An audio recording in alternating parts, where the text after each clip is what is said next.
Hoje é o versículo 5. Bem-aventurados os pacíficos ou mansos, porque eles herdarão a terra.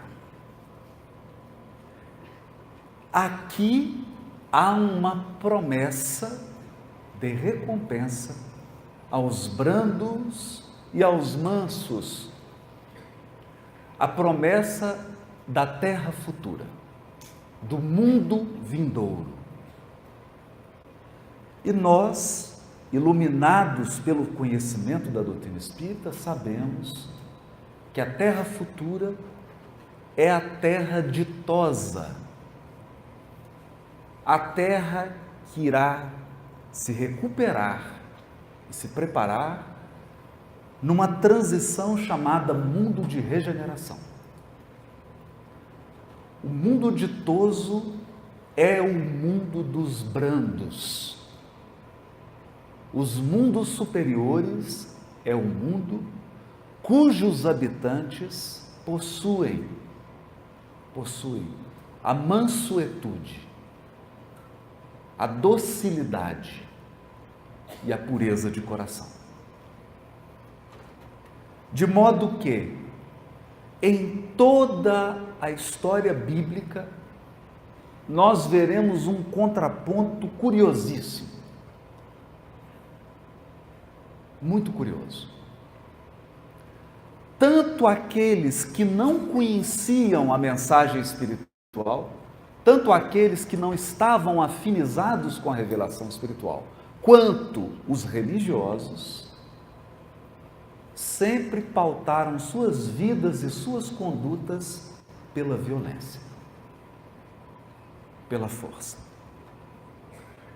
Uma breve leitura do Velho Testamento e uma breve leitura da história do cristianismo, da segunda revelação, irá nos mostrar que mesmo os cristãos foram identificados pela violência dos seus métodos.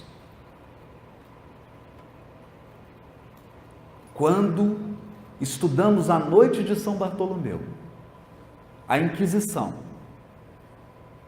as cruzadas, infelizmente, tão logo Jesus volta para a governadoria espiritual do orbe, os cristãos empunham a espada e, esquecendo-se do conselho dado a Simão de embainha a tua espada, porque aquele que com ferro fere, com ferro será ferido, o cristianismo se expande à força do poder político da violência, seguindo o mesmo processo espiritual e psíquico que escravizou todas as religiões do orbe. De modo que essa bem-aventurança ficou esquecida. Emmanuel, no livro Emmanuel, irá fazer uma referência a esses processos de violência, de truculência, às vezes. E quem teve a oportunidade de examinar o romance Renúncia, verá que a história se inicia com uma perseguição religiosa. É da perseguição religiosa que nasce a própria América. Estados Unidos e grande parte da América do Sul é composto, nas suas origens, por corações que fugiam da intolerância, do fanatismo dos cristãos. Isso nos leva a refletir sobre a fé cega que os encarnados têm na violência. E não podemos alimentar uma ingenuidade. A violência resolve rápido qualquer problema.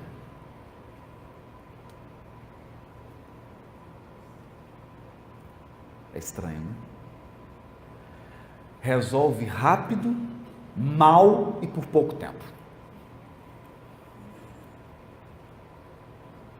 Rápido, mal e por pouco tempo. A brandura e a paz é um processo difícil de ser implementado, difícil de ser mantido, cujos resultados demoram muito para surtir efeito. É por isso que nos momentos de crise, e sobretudo nos momentos de transição em que vivemos, a primeira tendência dos encarnados é abandonar os processos de paz e aderir aos processos de violência.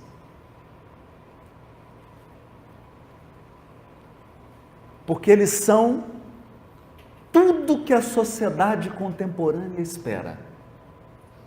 Soluções rápidas, ainda que deficientes. Nós vivemos um mundo da rapidez e da pressa. Queremos solucionar questões que demandam séculos em 1 minuto.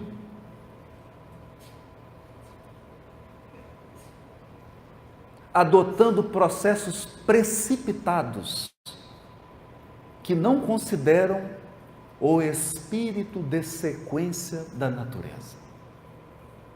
A natureza tem um espírito de sequência. A natureza respeita ciclos que são os ciclos da própria vida estabelecidos pelo Criador.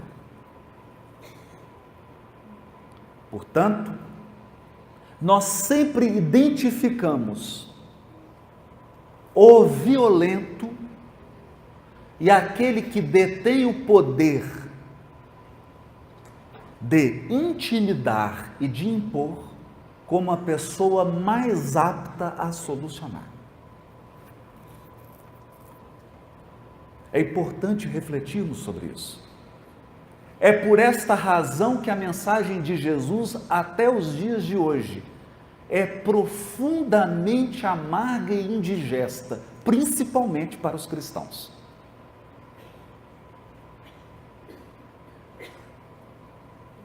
E muitos de nós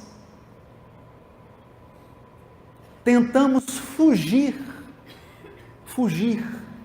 da má impressão que os evangelhos nos causam, quando mostram apóstolos temerosos, ansiosos e inseguros quanto à figura de Jesus. Por quê? Por quê? Vamos fazer um paralelo.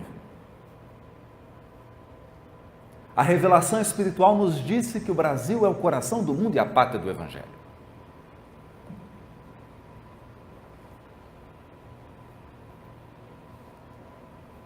Façamos um paralelo.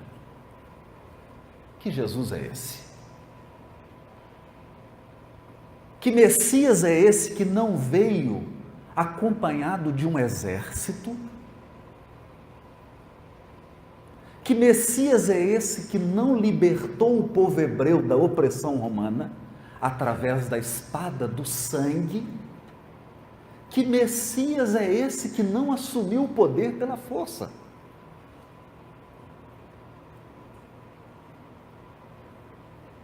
Será de fato ele o Messias?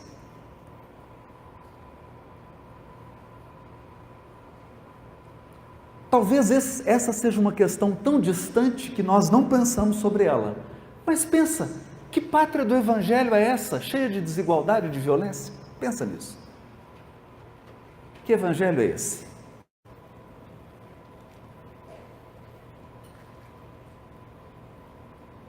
Por que essa nação não é um império da guerra dominadora e cheio de riquezas materiais para dominar os outros povos e representar Jesus?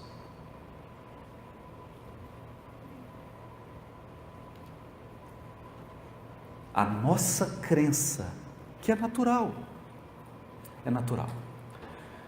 Se você abrir o Livro dos Espíritos na questão 100, verá quais são as características dos espíritos imperfeitos. Os espíritos imperfeitos são definidos pela sua materialidade,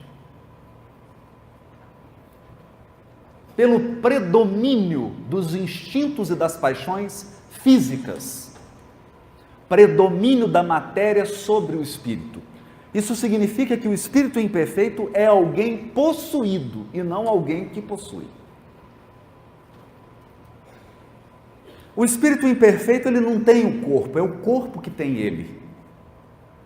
Ele não tem recursos materiais, são os recursos materiais que o possuem. Porque nele há um predomínio da matéria sobre o espírito. E se você ler o último nível da escala, os espíritos puros, qual a característica deles? Predomínio absoluto do espírito sobre a matéria. Eis a grande questão quando falamos dos mansos. Quando Estevão foi preso e fez o seu discurso no Sinédrio, Saulo de Tarso o interrogou: que Messias é esse que você nos apresenta? Um enviado de Deus que não teve poder nem para se libertar?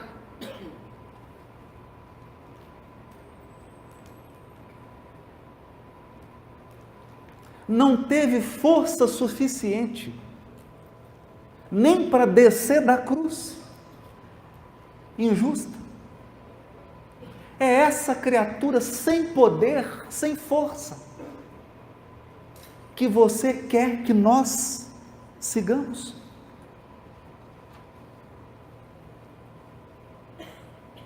Se você ler atentamente o livro Paulo Estevão, verá a resposta de Estevão na Casa do Caminho e no Sinédrio.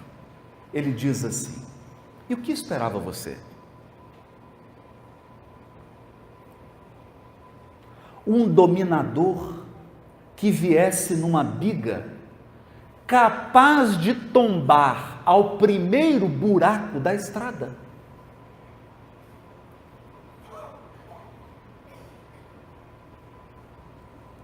Olha a metáfora utilizada por Estevão. O que nós encarnados vamos esperar?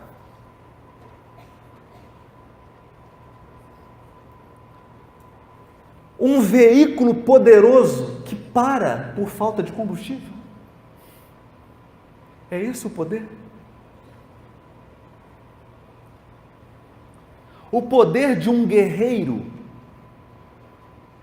que almoça agora e amanhã pode morrer de uma infecção intestinal? É esse o poder? De alguém que pode liderar um exército de milhares de pessoas e morrer por um infarto?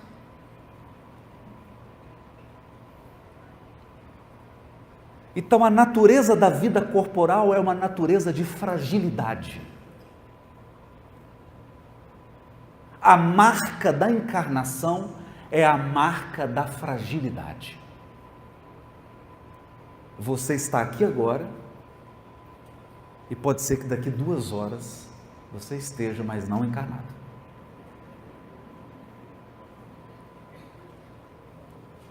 Essa fragilidade da vida encarnada deveria ser suficiente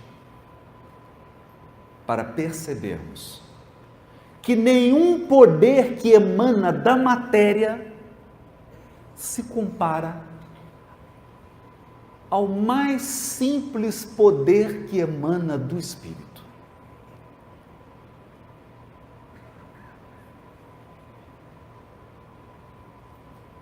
Por quê? Não importa a posição que você ocupe, não importa os títulos que você ostente, não importa as propriedades em teu nome, e não importa quantos soldados você comanda, todos teremos o encontro inevitável com a morte. A morte, no simbolismo bíblico, é o grande julgamento do encarnado. É o dia do juízo. É o dia da aferição. É o dia em que todos nós entregaremos tudo que as mãos podem carregar e seremos avaliados por aquilo que o coração carrega.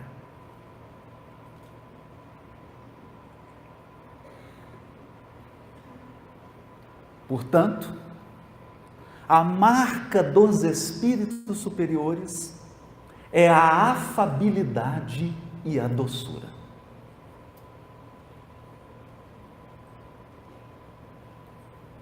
Afabilidade e doçura.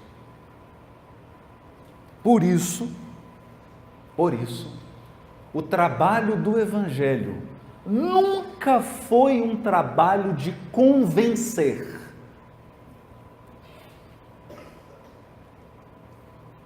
Nunca foi. O trabalho do Evangelho, desde o primeiro dia, foi um trabalho de converter, transformar.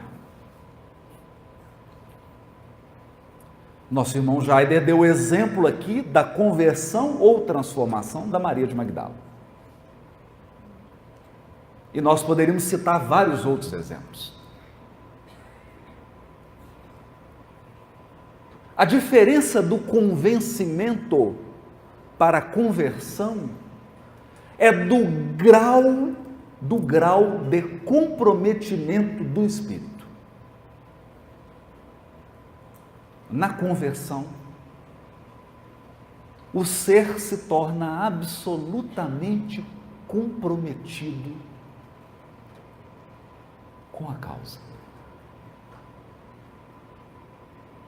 Essa é a grande diferença. Essa bem-aventurança, então, aponta para os destinos futuros da Terra. Os destinos futuros da Terra. Outro grande tema que está presente no Novo Testamento e que aparece nessa bem-aventurança. Outro grande tema. Todos os brandos e pacíficos que foram trucidados e martirizados pela violência humana formam a grande caravana dos redimidos.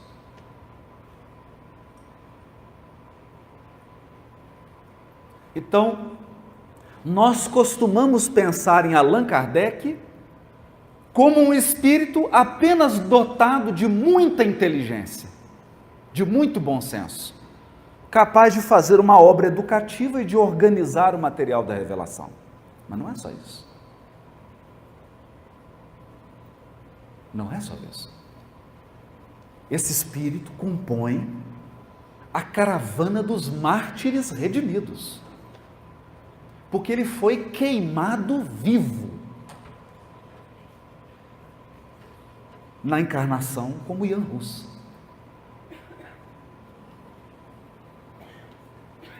Queimado vivo.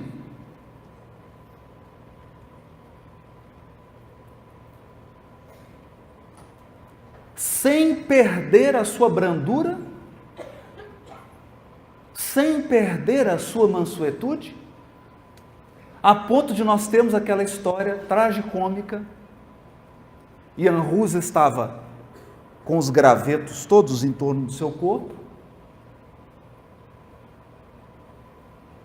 ele amarrado, e percebe então uma senhora que caminhava com muita dificuldade, com um graveto na mão, vindo na direção dele.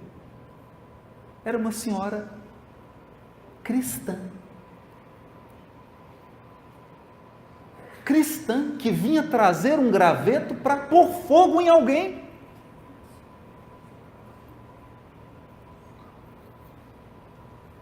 Ela então vem andando, olha para ele, né, com um olhar de reprovação, né?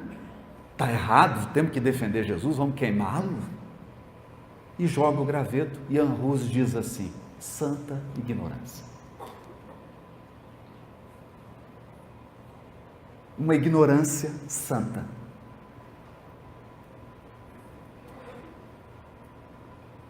É queimado, mas retorna. Retorna numa missão de verdade. Retorna numa missão de fé raciocinada. Retorna numa missão de libertação da alma, do fanatismo e da violência.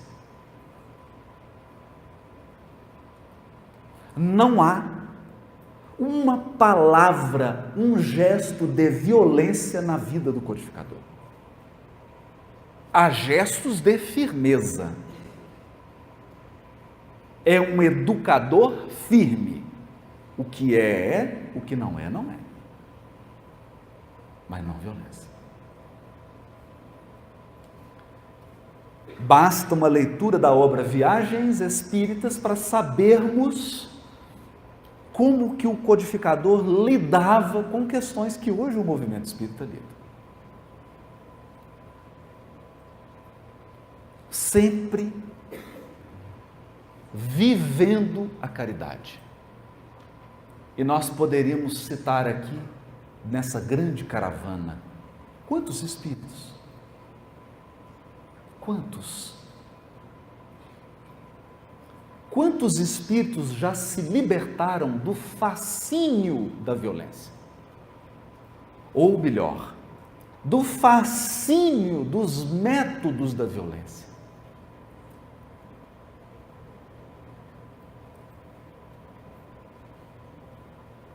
E compreenderam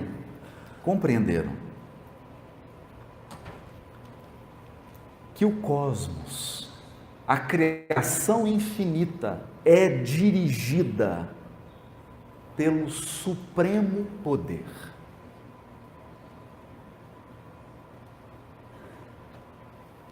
Isso seria suficiente para refletirmos.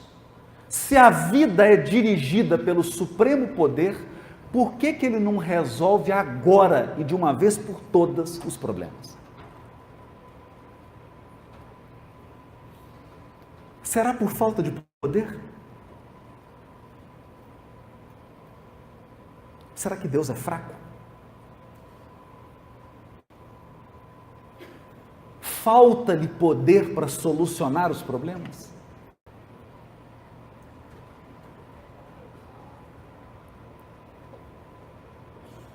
Então, iluminados pelo conteúdo da revelação espiritual, nós podemos ampliar nosso raciocínio. E é o que gostaríamos de fazer nesses breves minutos. Dá uma olhada para o sistema solar. Quantos planetas de expiação e prova você está vendo no sistema solar? 4? 3? Não, só tem um. Adivinha qual? Você está encarnado em qual? Só tem um. Um dos sistemas solares mais próximos do nosso, que é logo ali, 42 anos-luz. E esse é bem conhecido por todos nós. É o sistema de Capela. O único orbe que tinha lá em transição planetária já passou por ela há muito tempo e ainda mandou um tanto de gente para cá.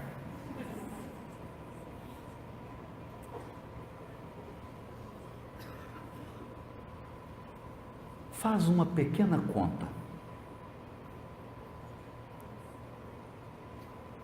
Só na Via Láctea nós temos, num cálculo aproximado, bem rápido, no mínimo, uns 100 bilhões de sistemas solares. Você acha que realmente a Terra representa um problema para Deus?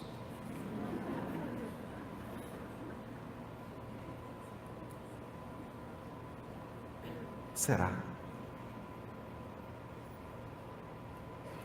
Então, Humberto de Campos dará a chave para o entendimento disso. Humberto de Campos diz assim: Deus usa o tempo, não a violência.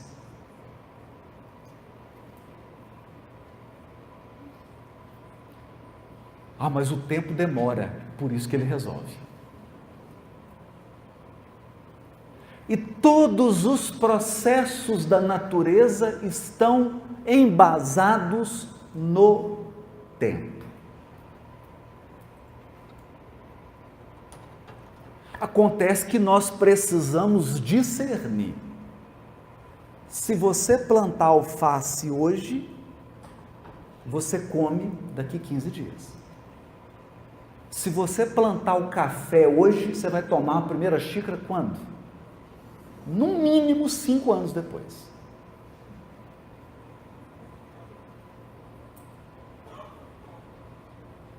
Porque toda semente demanda um tempo específico para frutificar.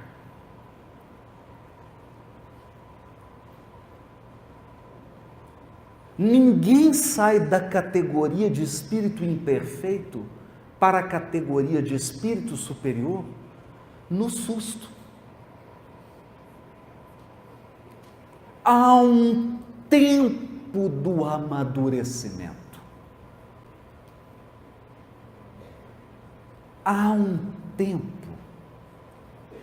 Há, inclusive, um tempo da saturação do espírito, que às vezes escolhe uma determinada experiência equivocada e permanece nessa experiência por 2, 3, 4 mil anos, até que ele se canse.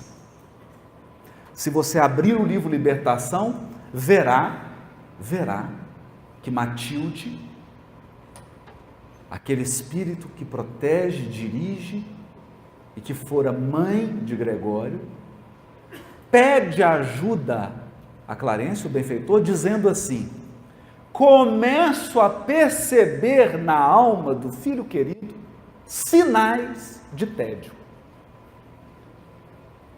Ele estava no umbral há mais de 700 anos.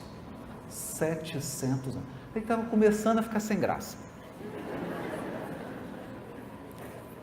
Eu espero que você tenha tédio no umbral mais cedo.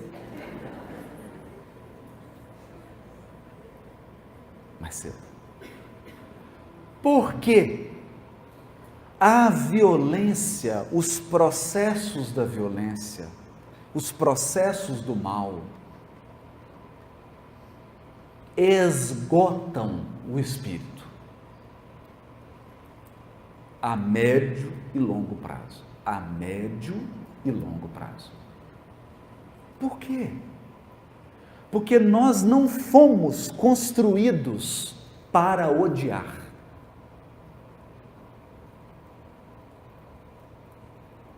Não fomos. Nós não fomos criados para permanecermos magoados. É por isso que o ódio, a mágoa, o ressentimento adoecem psiquicamente o espírito. Você fica adoecido. Por exemplo, pesquisadores no setor de oncologia do câncer já detectaram que muitos casos de câncer são fruto de mágoa.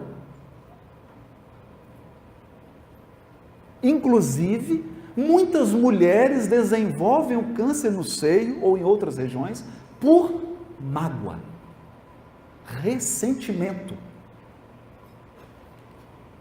Adoece.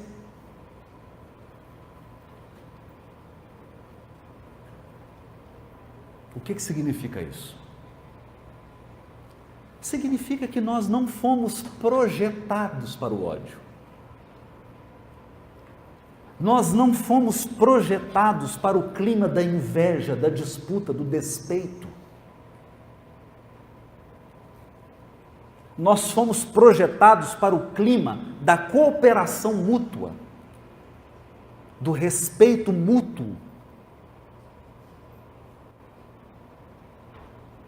E qualquer conduta feita ao contrário disso, traz malefícios para a nossa estrutura espiritual e para o nosso organismo físico. Nós sabemos disso. Experimenta agora, hoje, domingo, almoçar e ficar bastante nervoso. Você vai ver o que vai acontecer. Porque você não foi projetado para isso. Nós fomos projetados para a paz.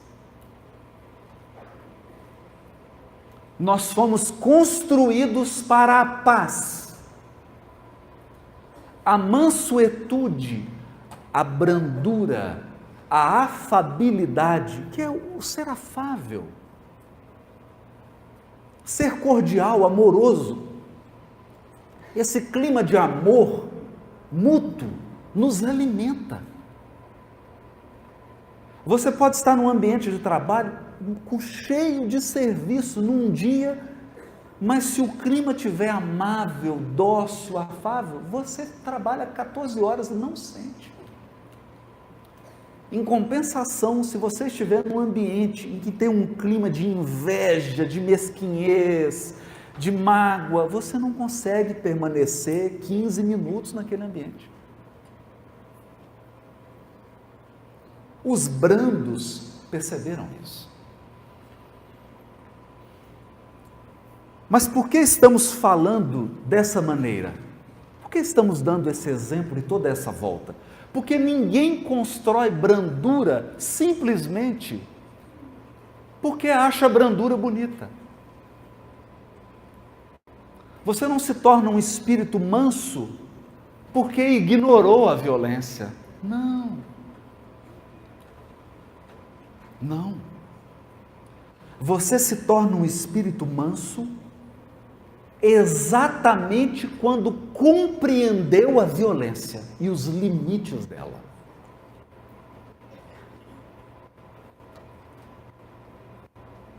Quando compreendeu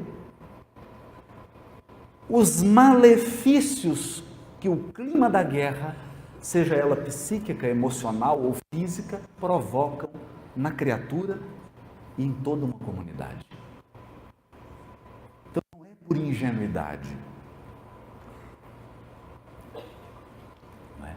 Tanto que Emmanuel irá dizer assim, na mensagem Mansos de Coração, está no livro Escrínio de Luz. Ele diz, o mestre, quando Jesus proclamou a felicidade dos mansos de coração, não se propunha de certo a exaltar a ociosidade, a hesitação e a fraqueza. Porque nós confundimos brandura e mansuetude com fraqueza. Ou com hesitação. Alguém inseguro que não sabe o que decidir.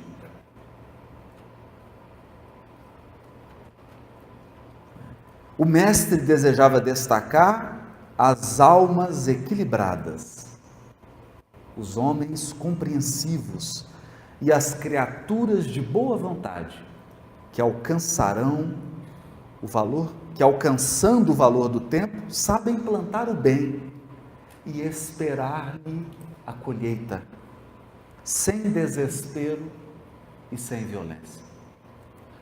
Sabem plantar o bem e esperar-lhe a colheita, sem desespero e sem violência.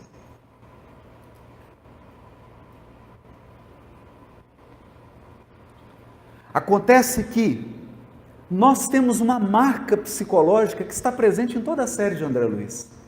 A todo momento os benfeitores dizem assim para André Luiz: André, auxiliou? Auxiliou? Então passa. Auxilia e passa. Não fique aqui aguardando resultados. ajuda e passa. Porque se você planta o bem e fica ali ansiosamente aguardando o fruto, você perde o próprio equilíbrio. E acreditem, o manso, o brando, é alguém que vive em meio à truculência e violência. Olha para Gandhi, olha para Mahatma Gandhi, olha para Martin Luther King, olha agora para Desmond Tutu, que foi ministro de Nelson Mandela. Esses homens enfrentaram as situações mais difíceis em seus países, situações em que os homens de poder perderam completamente o bom senso e se entregaram à truculência. Há aquela famosa cena de Gandhi, que andava pelas ruas, um soldado se aproxima dele, dá um soco no rosto de Gandhi, derruba ele no chão.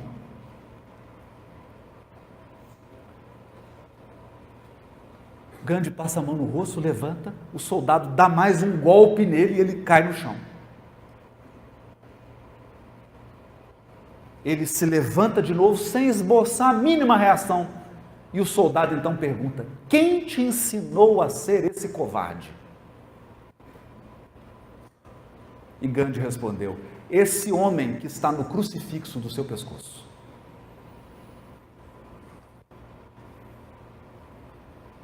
Mas aquilo foi dito com uma força magnética espiritual tão grande que o soldado começou a chorar.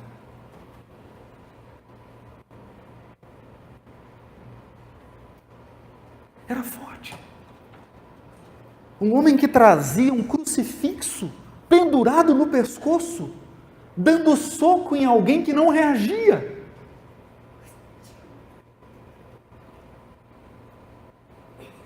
Mas essa é a estupidez da violência. Esse é o disparate da violência. E a postura de Gandhi é a lógica da paz. Sem nenhuma rebelião.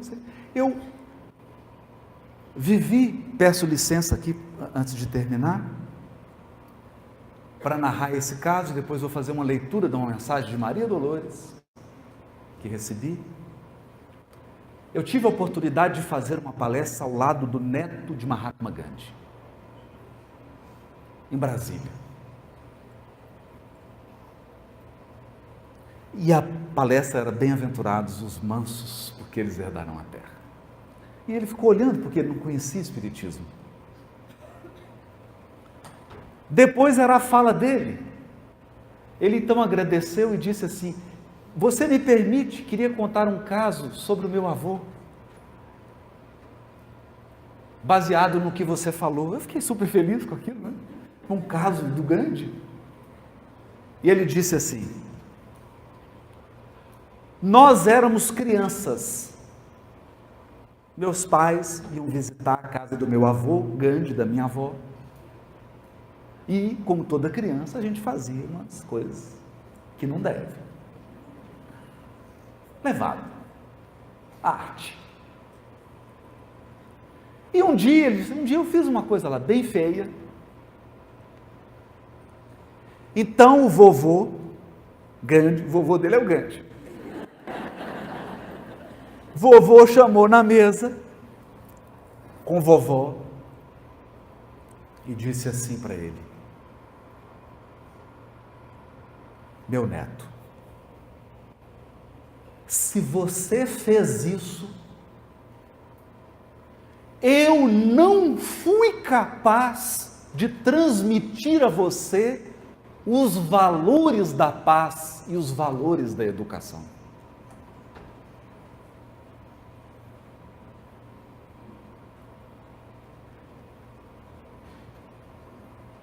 E aí eles ficaram assustados. E um perguntou assim, qual que é o castigo? Ele falou, eu vou aplicar, Gandhi, eu vou aplicar em mim um castigo. Vou ficar 15 dias sem comer. Por não ter conseguido, meu neto, te transmitir os valores da paz.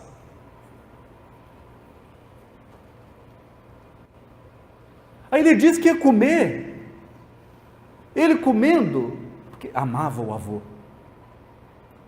Então ele começava a comer, e aí via que o avô não estava comendo.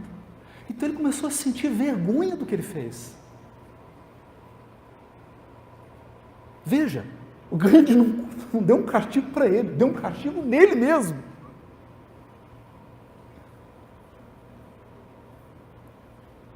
Passados uma semana, ele falou, vô,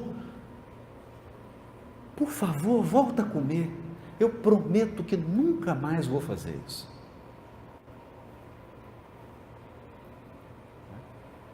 Tão diferente, né? Que é o mesmo caso daquela mulher que procurou Gandhi, entrou na fila, uma fila imensa com a criança, ficou um tempo na fila, 1h30 depois, na frente do Gandhi, falou, Gandhi, eu queria pedir uma ajuda, meu filho come açúcar demais. Gandhi olhou para a criança, olhou para a mãe, falou, volta semana que vem. A mãe passou uma semana, voltou de novo, aquela fila enorme. Na hora que chegou na vez dela, ela falou, Gandhi, você lembra de mim? Semana passada eu estive aqui, meu menino come muito açúcar. Ele olhou para o menino, menino, para de comer açúcar. A mulher falou, mas só isso? O senhor mandou esperar uma semana para chegar aqui e falar para ele, para de comer açúcar? Por que você não falou naquele dia? Porque no dia que você veio aqui, eu comia muito açúcar. Ele, Gandhi, comia muito açúcar. Pediu uma semana para parar de comer muito açúcar. Então ele parou de comer para depois, com autoridade moral, transmitir. Então o manso não é um fraco, o manso é o forte que entendeu que tudo tem um tempo. O manso de coração é o que percebeu que a vida tem uma lógica e um tempo para se manifestar. Você demorou de 7 a 9 meses. Você foi muito apressadinho, 7. Você foi para pelo menos 9 meses para encarnar. E depois que encarnou, 7 anos para completar a encarnação. Tudo demanda um tempo. Não é porque você chega no supermercado e comprou o queijo, que o queijo passou a existir naquela hora. Alguém produziu e demorou muito tempo, e alguém transportou até chegar. Então nós vivemos numa sociedade que acha que tudo pode ser resolvido em 1 minuto. Afinal de contas, eu entro na internet e peço. E tudo se resolve. Não na vida espiritual. É por isso então que eu encerro com a mensagem que um amigo, Marcelo, de São Paulo, enviou. Linda. Está no Antologia da Espiritualidade, psicografado por Francisco Cândido Xavier. E se chama Cantiga da Esperança. Na minha leitura, essa mensagem responde uma pergunta, porque eu tenho certeza que você já fez essa pergunta, principalmente quando você briga com Deus. Você pergunta, será que Deus não tem poder de mudar imediatamente as coisas? Se você já se fez essa pergunta, ouça essa poesia, ou melhor, essa cantiga. Cantiga da Esperança, Maria Dolores, Chico Xavier. Alma querida, por mais que o mundo te atormente a fé simples e boa, por mais te lance gelo na alma crente, na sombra que a traiçoa, alma sincera, escuta. Sofre, tolera, aprende, aperfeiçoa. porque de esfera a esfera, ninguém consegue a palma da vitória sem apoio na luta. Espera, que a esperança é a luz do mundo, oculta maravilha, que em toda parte se revela e brilha para a glória do amor. A noite espera o dia, a flor, o fruto, o espinho, a rosa, o mármore, o burio. O próprio solo bruto espera o lavrador, armado de atenção, arado e zelo. O verme espera o sol para aquecê-lo. A fonte amiga que se desentranha do coração de pedra da montanha, enquanto serve, passa e se incorpora aos encargos do rio que a devora e espera descansar, quando chegue escondida a paz da grande vida que há no seio do mar. Seja o que for que venhas a sofrer, seja o que for que venhas a sofrer, abraça o tema regenerador do perdão por dever. Leva pacientemente o fardo que te leva. Entre o rugir do vento e o praguejar da treva, abençoa em caminho os açoites da angústia em torvo redemoinho, onde não passas, coração, e segue sem parar, amando, restaurando, redimindo, edificando em suma. Não te revoltes contra coisa alguma. Ao vir a tarde mansa, na doce inquietação crepuscular, quando a graça do corpo tomba e finda, verás como foi alta, nobre e linda a ventura de esperar. E enquanto a noite avança, para dar-te as visões de uma alvorada nova nas asas da esperança, bendirás a amargura, a dor e a prova, agradecendo à terra a bênção de entendê-las. Subirás para o ninho da luz nas estâncias da paz. Olha isso, subirás para o ninho da luz nas estâncias da paz, que te aguarda, tecido em radiações de estrelas. Então compreenderás que além do mais além,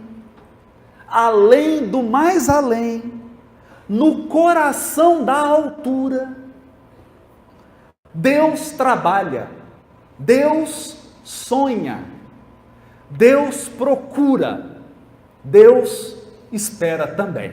Muito obrigado.